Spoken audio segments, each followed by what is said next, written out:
Well, these nutjobs are hell-bent on starting nuclear war with Russia. Any rational person would say, hey, stop this right now, back the hell up. But we are not dealing with rational people. We're dealing with bloodthirsty, greedy con artists that are trying to get us all killed. And even before they get us all killed, they're disrupting massive supply lines that are crushing our economies and our way of life right now. So this weekend, we learned that NATO is actively trying to draw Putin into a nuclear war. Poland is ready to host nuclear weapons if NATO wants to reinforce its eastern borders against Russia. In other words, testing Putin to see if he's telling the truth or he's bluffing or not. Well, was he bluffing before? Does he ever bluff? Doesn't seem like he's the kind of bluffing guy. Maybe this time, though, he is. This weekend, Poland took the unbelievable next step in bringing long-range tactical nuclear weapons to Russia's doorstep. Poland says they're ready to host nuclear weapons, like hosting a cocktail party. So how's this going to go? Poland is now offering publicly its territory so that NATO can strengthen its eastern flank. In fact, Poland's president, Andrzej Duda, is really keen on the idea. Quote, I've already talked about it several times. I must admit that when asked about it, I declared our readiness, he said.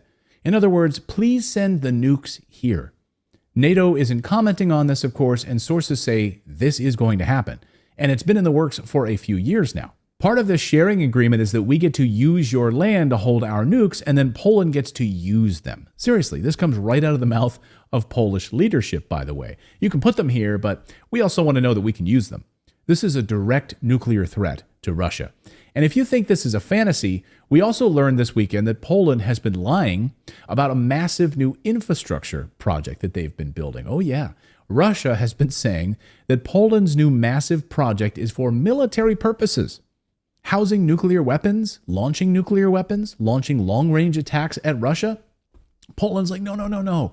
It's just, it's a new shopping center. We're going to have Starbucks, we'll have an H&M. Nothing to see here, don't worry about it. It's called the Central Communications Port, or CPK for short. It's a transportation mega project, but it's just for shopping and transportation and buses, nothing to worry about. So you can go there, you can take a bus all around Poland, you can take a train, you can buy your Starbucks, you can get some new clothing, nothing to worry about. Well, now we know the truth. Polish President Duda let the cat out of the bag and slipped up, making a huge mistake, admitting that, yes, in fact, this thing is basically an anti-Russian launch pad disguised as an infrastructure project. Here's exactly what Duda had to say. Quote, it's no secret to anyone, and I emphasize this, if a situation of potential danger for Poland were to occur and the relocation of additional Allied forces to Poland would be necessary to defend our territory, we do not currently have an airport that would be able to provide such support for the West to quickly come to Poland. In other words, this CPK is a massive staging area to accept NATO forces and to launch against Russia. So Russia was correct, and they were lying. Poland was lying about it. Duda last month said we are in a pre-war era. Pre-war era, similar to just before World War II, he said. So bring nuclear weapons to Poland ahead of the start of World War III. Great. These are Western leaders right now. Meanwhile, how's Russia responding to putting nukes in their backyard? Well, not well. And Putin is warning Poland, don't even think about doing this. Late this week, Russia warned Poland that it will make itself, quote, a priority target if it hosts NATO nuclear weapons on its territory.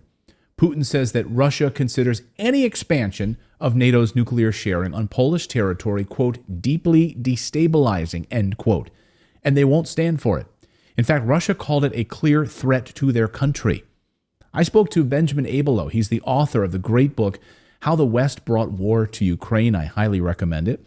And he says the West is agitating for nuclear war. I think there's a really great danger that most people in the West, they're busy thinking of how will this affect Ukraine? How will this affect Ukraine?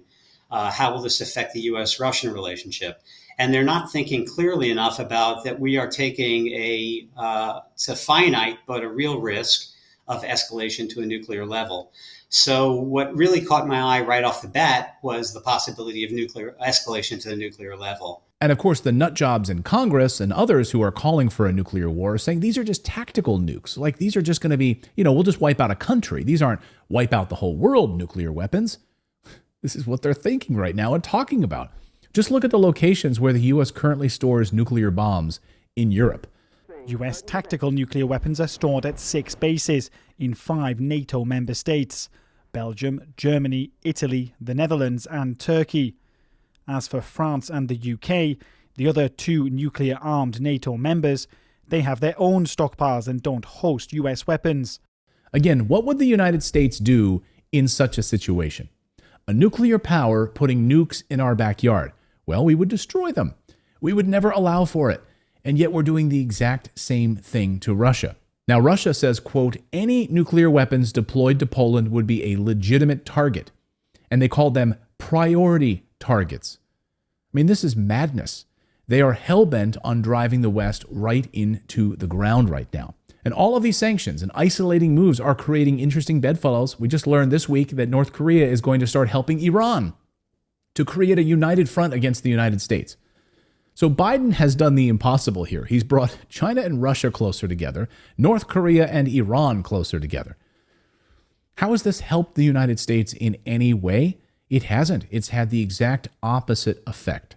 Soaring energy costs, inflation, thanks to massive debt spending on war, 30% increases in rent, groceries, everything else in the United States. Way to go.